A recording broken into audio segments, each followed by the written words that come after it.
Hello and welcome to the channel again. This is Shaurya Awasthi और आज हम बात करेंगे लीड कोड की एक मीडियम लेवल प्रॉब्लम जो कि है परफेक्ट स्क्वायर्स। इसमें क्या है बेसिकली, इसमें हमको एक इनपुट गिवन है एन। हमें बताना है कि कितने नंबर ऑफ परफेक्ट स्क्वायर्स को ऐड करके हम 12 ला सकते हैं और least number of perfect squares, हाँ, कम से कम कितने परफेक्ट स्क्वायर्स को ऐड करके एन आ सकता है। तो यहाँ पे 12 के केस में अगर हम देखें तो 4 + 4 + 4, ठीक है। इसका आंसर 3 होगा, 3 से कम नहीं हो सकता। क्यों? क्योंकि मिनिमम कम से कम 3 ही ऐसे परफेक्ट नंबर, यानी 4 को अगर 3 टाइम्स हम ऐड करें तो हमारा 12 आएगा और कोई केस नहीं बन सकता। 13, 13 को अगर हम देखें तो वो 9 + 4, इससे कम में नहीं हो सकता, यानी आंसर 2 आएगा इसका। 2 नंबर से कम में नहीं हो सकता और दोनों परफेक्ट स्क्वायर, एक 3 का है एक 2 का है, ठीक है। ओके, तो इसकी अप्रोच धीरे धीरे हमको समझ में आ रही है कि हमें परफेक्ट नंबर्स यानी सॉरी परफेक्ट स्क्वायर्स को ऐड करना है। अच्छा, परफेक्ट स्क्वायर क्या क्या होते हैं भाई? 1 का स्क्वायर 1 हो गया, 2 का स्क्वायर हमारा 4 हो गया, ठीक है। 3 का स्क्वायर हमारा 9 हो गया, 4 का स्क्वायर 16 हो गया, 5 का स्क्वायर 25 हो गया, 6 का 36 हो गया एंड सो ऑन, ठीक है। तो ऐसे ही परफेक्ट स्क्वायर बनते हैं। तो अगर यहाँ पे हम एक एग्जाम्पल लेके इस चीज़ को ड्राई रन करके हम देखें तो इसमें क्या है, हमको इनपुट में n गिवन होगा और हमको लूप चला करके सारी पॉसिबिलिटीज़ चेक करनी पड़ेंगी कि कौन कौन से ऐसे परफेक्ट स्क्वायर्स हैं जो एडअप होके बना सकते हैं 12 को या n को। तो ऑल पॉसिबिलिटीज़ जहाँ बात होती है, ऑल पॉसिबिलिटीज़, ठीक है, वहाँ हमारा क्या यूज़ होता है? डीपी। जहाँ सारी पॉसिबिलिटीज़ की बात होगी वहाँ डीपी यूज़ होगा, ठीक। तो एक एग्जांपल लेके समझते हैं। लेट अस सपोज n = 9 है। तो अगर इसका आंसर हम निकालने की कोशिश करें तो क्या होगा भाई? 3 का स्क्वायर अगर हम देखें तो 9 है, तो डायरेक्ट इसका आंसर 1 हो जाएगा। पर इस पर हम एक बार अपना रिकर्सिव फंक्शन बना के देखते हैं, यानी रिकर्जन ट्री बना के देखते हैं। तो यहाँ पे एग्जांपल में हम लेते हैं 9, ठीक है। सॉल्व रिकर्सिव फंक्शन है हमारा, 9 हमारा n है, ठीक है। अब हमने क्या किया, हमको ये भी काउंट करना है कि कितने नंबर्स आएंगे, यानी अगर देखा जाए, कहने का मतलब ये है कि कितने स्टेप में हम उस नंबर तक पहुंच सकते हैं, कितने स्टेप हमको लगेंगे, कितने नंबर लगेंगे टोटल, ठीक है। तो 9 अगर हम देखें यहाँ पे तो कौन से परफेक्ट स्क्वायर है जो 9 तक पहुँच सकते हैं? उनमें अगर हम देखें तो 1 2 3 है, सिर्फ 1 2 3 के ऐसे परफेक्ट स्क्वायर्स हैं। तो 1 का परफेक्ट स्क्वायर क्या हुआ? 1 का परफेक्ट स्क्वायर 1 हुआ, ठीक है। तो उसको 9 से माइनस कर दें अगर, यानी कितना आ गया? अब रिकर्सिव फंक्शन आ गया हमारा सॉल्व 8, ठीक है। +1 भी हो जाएगा यहाँ पे। क्यों? अगर देखा जाए +1 क्यों हुआ? क्योंकि आंसर में हमारे एक ऐड हो जाएगा। क्यों ऐड हो रहा है ये? क्योंकि एक ऐड होने का मतलब हमने एक नंबर तो ढूंढ लिया। वो नंबर क्या है? वो नंबर है 1, ठीक। ओके, दूसरे की बात करते हैं यहाँ पे। अब यहाँ पे अगर दूसरा हम देखें तो क्या होगा हमारा? सॉल्व 2 का स्क्वायर कितना होता है? 4। 4 अगर माइनस करेंगे तो आंसर आएगा 5। सॉल्व 5, इसमें भी हम एक ऐड कर देंगे भाई, 1+। क्यों? क्योंकि हमने एक नंबर तो पिक कर लिया, वो नंबर क्या है? 4, ठीक है। तो एक नंबर तो मिनिमम आएगा ही आएगा। अब इसके आगे एक और केस हो सकता है, हाँ, थर्ड केस क्या हो सकता है इसका? थर्ड केस का हो सकता है कि हम डायरेक्ट 3 का स्क्वायर यानी 9 ले लें डायरेक्ट, ठीक है। तो उस केस में क्या होगा? उस केस में अगर माइनस करें तो क्या बच रहा है? 9 से 9 घटेगा तो 0 बचेगा, +1 ले लेंगे क्योंकि एक एलिमेंट तो हमने ले ही लिया, वो है 9, ठीक है। ये 3 हमारे रिकर्सिव कॉल्स होंगी नेक्स्ट स्टेप के लिए, और सब में ++1 ले लिया। हर रिकर्सिव कॉल मारने रिटर्न करने से पहले ऐड करेंगे एक, क्यों? क्योंकि एक एलिमेंट हम ऑलरेडी पिक कर चुके हैं। ओके, उसके बाद आगे बढ़ते हैं। चलो, अब अगर हम यहाँ पे देखें 8 वाले फंक्शन के लिए, तो सॉल्व 8 में हम सिर्फ 1 का परफेक्ट स्क्वायर जो कि हमारा 1 होता है और 2 का परफेक्ट स्क्वायर जो कि हमारा 2 होता है, 4 होता है, वही ले सकते हो, क्योंकि 3 का परफेक्ट स्क्वायर 9 हो जाएगा जो कि 8 से बड़ा है। तो अगर 1 का परफेक्ट स्क्वायर लेके इसको बनाएं तो 1 माइनस करेंगे तो कितना बचेगा? 7, यानी 1 प्लस सॉल्व 7। ये 1 क्यों लिखा? क्योंकि हम ऑलरेडी एक तो पिक कर ही चुके हैं, ठीक है। सॉल्व 7 हो गया। अगर यहीं इस केस में हम देखें तो क्या आएगा? 1 प्लस सॉल्व 4, क्योंकि 4 तो ले चुके हैं ना। 4 में क्या ऐड करें जो हमारा 8 बन जाए? 4 ऐड करें तो सॉल्व 4 बचा, एन हमारा 4 बचा। उसके लिए हम फिर अगेन 7 के लिए कॉल करते हैं। अब यहाँ पे हम देखें अगर 7 के लिए, ठीक है, तो 7 के केस में फिर से हमारे क्या क्या आ रहे हैं? 1 एंड 2, 1 एंड 2। 1 का स्क्वायर कितना 1, 2 का स्क्वायर कितना 2, सॉरी 4। ठीक है, तो अगर हम यहाँ पे अब देखें तो 1 का स्क्वायर में क्या ऐड करें जो हमारा 7 आ जाए, वो होगा 6। तो हमारा सॉल्व 6, ठीक है, +1। +1 क्यों? क्योंकि एक एलिमेंट और बढ़ गया ना। फिर यहाँ पे अगेन +1 और सॉल्व 3, क्योंकि 4 में ऐसा क्या ऐड करें जो 7 बन जाए, वो होता है 3। तो हमारा n3 बचा। ठीक है, अगेन उसके बाद हम यहाँ पे 6 के लिए सॉल्व करते हैं। ठीक, तो 6 के लिए सॉल्व करेंगे तो क्या बचेगा? एक तो भैया 1 के लिए हो सकता है, एक अगेन 2 के लिए हो सकता है, हमारा 3 तक नहीं जा सकते। तो 1 अगर हम करेंगे, 1 का स्क्वायर कितना होता है 1, 2 का स्क्वायर कितना होता है 4। ठीक, तो अगर इसको हम करेंगे तो कितना आएगा हमारा 1 + सॉल्व 6, यानी अगर 1 में कितना ऐड करें जो 6 आ जाए, वो आता है सॉल्व 5 और +1 कर देंगे क्योंकि एक एलिमेंट और बढ़ गया, वो है 1। ये वाली जो लाइन है ना लेफ्ट चाइल्ड वाली, लेफ्ट लेफ्ट लेफ्ट, ये सिर्फ 1 1 1 1 को ऐड करके बना रही है हमारा एंड रिजल्ट, तो ये तो आंसर नहीं होगा जहाँ तक। फिर भी चलो सॉल्व करके देखते हैं। सॉल्व 5 हो गया, पर इस केस में अगर हम 4 में क्या ऐड करें जो 6 हो जाए, तो वो हो जाएगा हमारा सॉल्व 2। ठीक है, और +1। फिर अगेन अगर हम यहाँ पे नोटिस करें, सॉल्व 5 के लिए अगर हम सॉल्व करें तो 5 में फिर से अगर हमारा 1 का परफेक्ट स्क्वायर आ सकता है और 2 का परफेक्ट स्क्वायर आ सकता है। ठीक है, तो अगर 1 में क्या ऐड करें तो 5 आ जाए, तो बचेगा 4, यानी n बचा 4।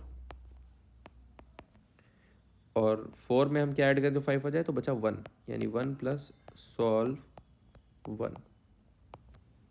ठीक है, अब अगर हम यहाँ पे ध्यान से देखें तो क्या होगा भाई, अगेन यहाँ पे 4 के लिए सॉल्व करते हैं। ठीक है, 4 के लिए सॉल्व करें तो क्या आ सकता है, क्या आ सकता है 4 के लिए?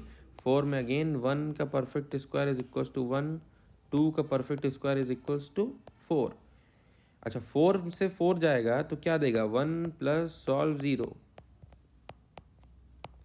लेकिन अगर यहाँ पे हम देखें तो 1 जाएगा तो क्या देगा 1 + सॉल्व 3।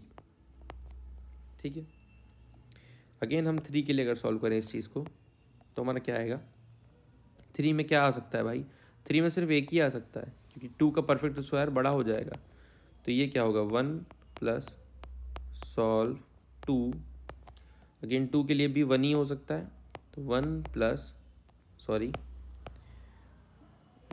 + सॉल्व 1। ठीक है, अब 1 के लिए क्या होगा यहाँ पे अगर हम देखें तो अगेन 1 ही हो सकता है 1 के लिए, तो 1 + सॉल्व 0 हो जाएगा इस बार, क्योंकि 1 - 1 0 होता है। और यहाँ पे क्या आ जाएगा n = 0 सॉल्व 0।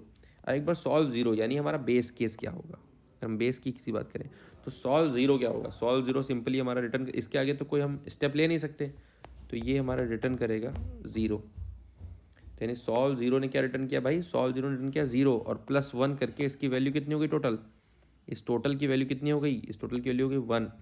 यहाँ से क्या रिटर्न हुआ? यहाँ से रिटर्न हुआ 1, यानी सॉल्व 1 की वैल्यू कितनी हो गई 1, +1 और ऐड किया तो यहाँ से क्या रिटर्न हुआ? यहाँ से रिटर्न हुआ 2। अब सॉल्व 2 की वैल्यू कितनी हो गई 2, +1 यहाँ से क्या रिटर्न हुआ 3। तो सॉल्व 3 की वैल्यू जो है, सॉल्व 3 की वैल्यू कितनी हो गई 3, +1 किया तो यहाँ से क्या रिटर्न हुआ 4।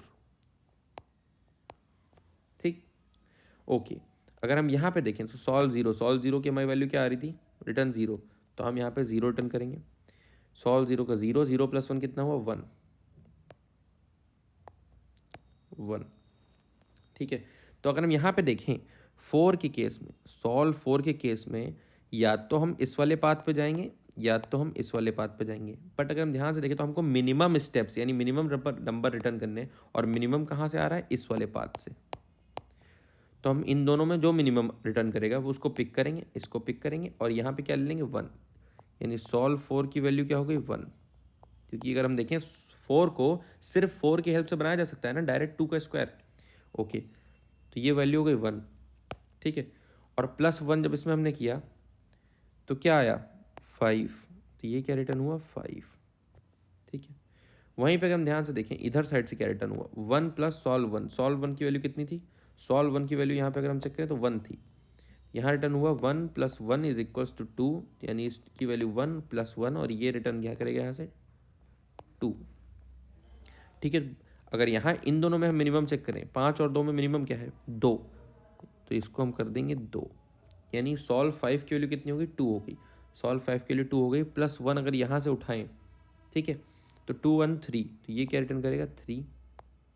ठीक है, यहीं पे अगर हम यहाँ पे चेक करें इधर से भाई राइट चाइल्ड क्या रिटर्न करेगा सॉल्व 2 की वैल्यू कितनी थी 2 थी। तो इतना तो क्लियर हो गया होगा कि यहाँ पे ओवरलैपिंग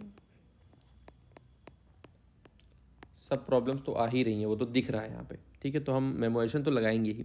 ठीक है, तो फिर से बात करते हैं। हाँ, सॉल्व 2 की वैल्यू कितनी थी 2, तो इसकी वैल्यू 2 है, +1 किया तो 3 हो गया, तो यहाँ क्या रिटर्न करेगा 3। अब यहाँ पे क्या केस है कि सॉल्व 6 में आप चाहे इस रास्ते जाएं चाहे इस रास्ते जाए, दोनों तरफ से 3 ही आंसर आ रहा है, तो सॉल्व 6 की वैल्यू कितनी हो जाएगी 3 हो जाएगी।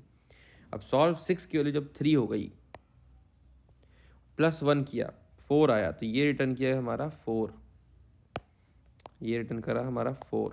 ठीक है, अच्छा सॉल्व 3 की वैल्यू कितनी थी, सॉल्व 3 की वैल्यू कितनी थी 3 थी। अगर यहाँ पे हम देखें तो सॉल्व 3, एक मिनट कहाँ पे है सॉल्व 3, हाँ ठीक है, सॉल्व 3 की वैल्यू कितनी आ रही थी 3 आ रही है सॉल्व 3 की वैल्यू। ठीक है, तो यहाँ पे सॉल्व 3 हो गया 3 +1 कितना हो गया 4, इसने भी क्या रिटर्न किया 4, यानी 7। सॉल्व 7 के भी केस में अगर चाहे हम लेफ्ट जाएं चाहे हम राइट जाएं, दोनों तरफ से आंसर आ रहा है 4, तो इसका आंसर हो जाएगा 4। ठीक है, क्लियर, ओके। तो अगर अब यहाँ पे हम देखें तो 4 + 1 5, यानी ये क्या रिटर्न करेगा 5। ठीक, पर यहाँ पे अगर हम सॉल्व 4 की वैल्यू देखें तो हमारा सॉल्व 4 था यहाँ पे, और सॉल्व 4 की वैल्यू हमारी आ रही थी 1। ठीक है, यहाँ पे क्लियर दिख रहा होगा 1, तो हम सॉल्व 4 की वैल्यू कितनी लिखेंगे इज इक्वल्स टू 1। ठीक है, और +1 अगर जब हम ऐड करेंगे उसमें तो क्या हो जाएगा 2, तो ये क्या रिटर्न करेगा 2। ठीक है, तो अब सॉल्व 8 के केस में ध्यान से अगर हम देखें तो अगर इस वाले पाथ यानी लेफ्ट चाइल्ड पे जाएंगे तो हमारा कितना आएगा 5, राइट चाइल्ड वाला लेंगे तो कितना आएगा 2, तो हम राइट चाइल्ड वाले स्टेप्स लेते हैं, तो हमारा सॉल्व 8 की वैल्यू कितनी होगी 2, यानी 2 परफेक्ट स्क्वायर को जोड़ के जो कि क्या होंगे 4 + 4 क्या बना सकते हैं 8 बना सकते हैं। ठीक है, क्लियर है इतना, ओके। तो सॉल्व 8 की वैल्यू आ गई 2, उसके बाद 1 उसमें ऐड किया तो कितना हो गया 3, तो अल्टीमेटली क्या रिटर्न किया ये 3, इधर से रिटर्न हुआ 3। अच्छा ठीक है, यहाँ से 3 रिटर्न हुआ, यहाँ से क्या रिटर्न हुआ सॉल्व 5 की वैल्यू कितनी है भाई, सॉल्व 5 की वैल्यू देखें अगर हम, तो सॉल्व 5 की वैल्यू आ रही थी 2, यहाँ पे 2, तो सॉल्व 5 की कितनी वैल्यू हो गई 2, इसकी वैल्यू हो गई 2, 2 + 1 3, तो इसने क्या रिटर्न किया, इसने रिटर्न किया 3। 9 का केस देखो, 9 यानी या थर्ड वाला केस अगर हम देखें तो ये 0 था, तो मतलब इसने रिटर्न किया 0, इससे रिटर्न किया 1, तो ये टोटल क्या रिटर्न करेगा 1 1। तो अब यहाँ पे 3 केसेस थे, 1 का स्क्वायर, 2 का स्क्वायर एंड 3 का स्क्वायर।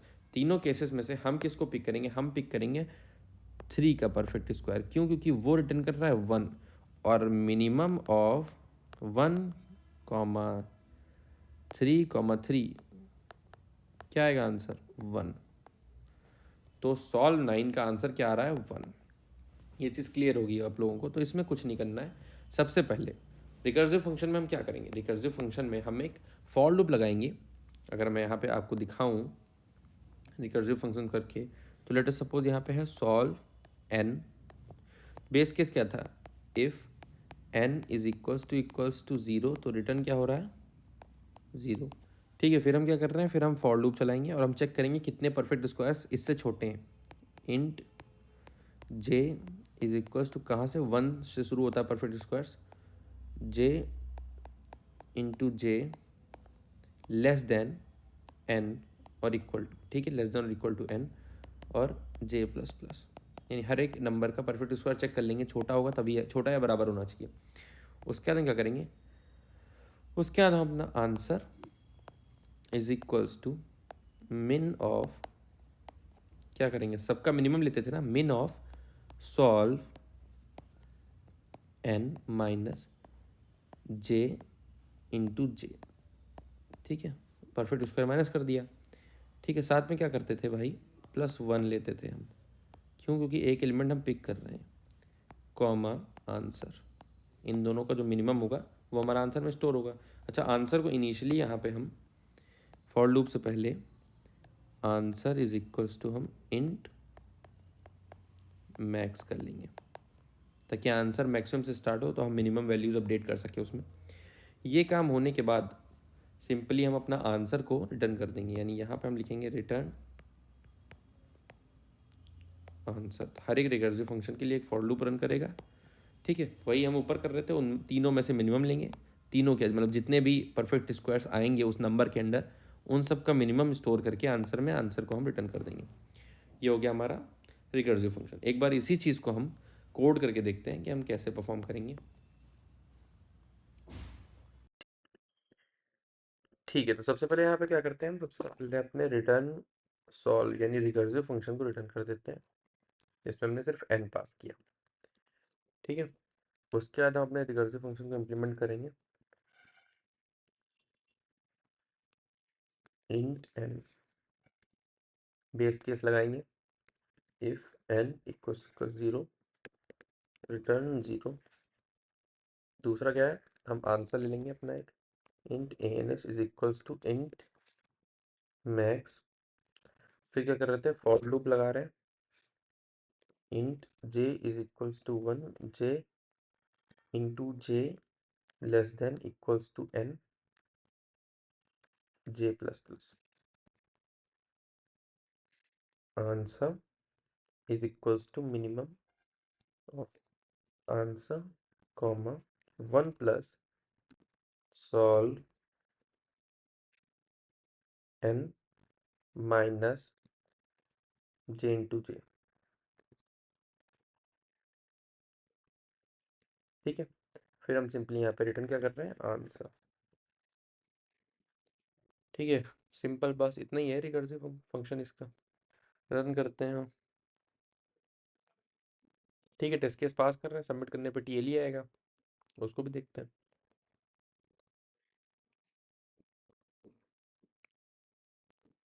ठीक है, टीएलई आ रहा है, सिंपल सी चीज़ है भाई।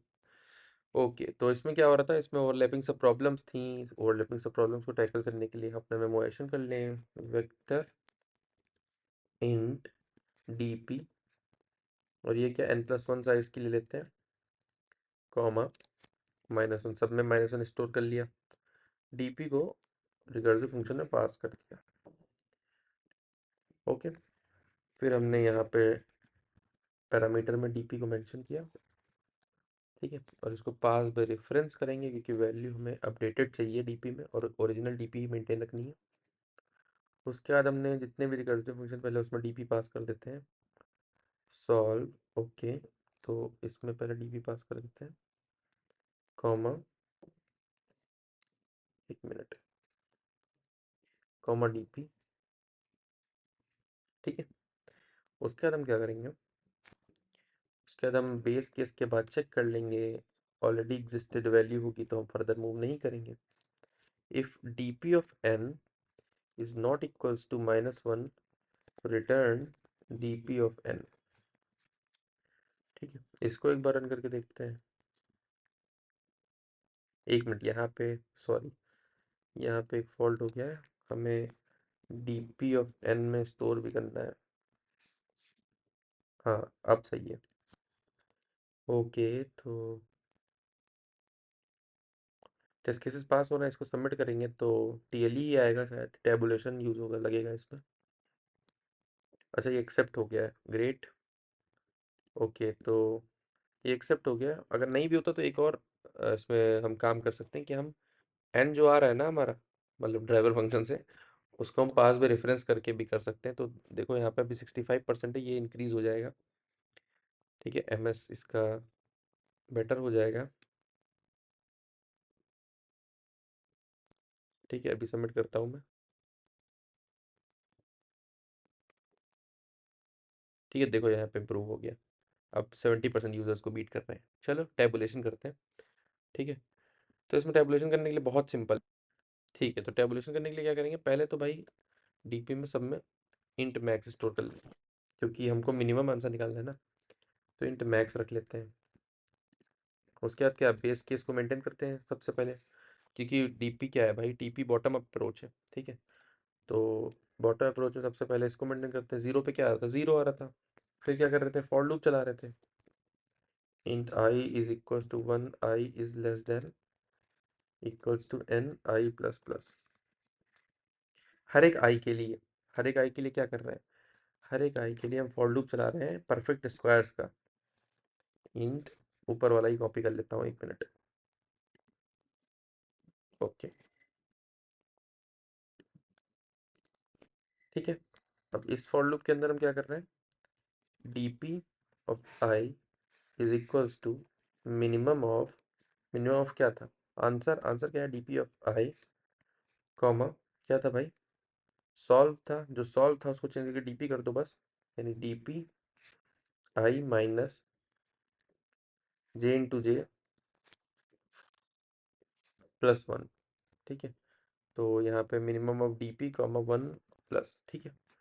ये हो गया हमारा क्लियर, ठीक है। अब हम क्या करेंगे, रिटर्न आंसर कर रहे थे पहले तो रिटर्न आंसर की जगह हम dp ऑफ n करेंगे, क्योंकि उसी में आंसर हमारा स्टोर होगा, ठीक है।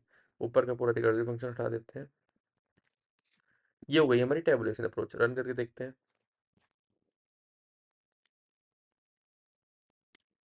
अच्छा, यहाँ पे कुछ दिक्कत आ रहा है, एक मिनट एक मिनट। ओके, यहाँ पे हमने वो ऊपर से कॉपी किया था, तो यहाँ पे n नहीं i होना चाहिए, ठीक है। क्योंकि हर n के लिए काम कर रहे हैं ना, हर i के लिए काम कर रहे हैं। ओके, अब एक बार रन करते हैं। ठीक है, अभी टेस्ट केस पास कर रहे हैं, सबमिट करके देखते हैं, थोड़ा और बेटर आंसर हो जाएगा।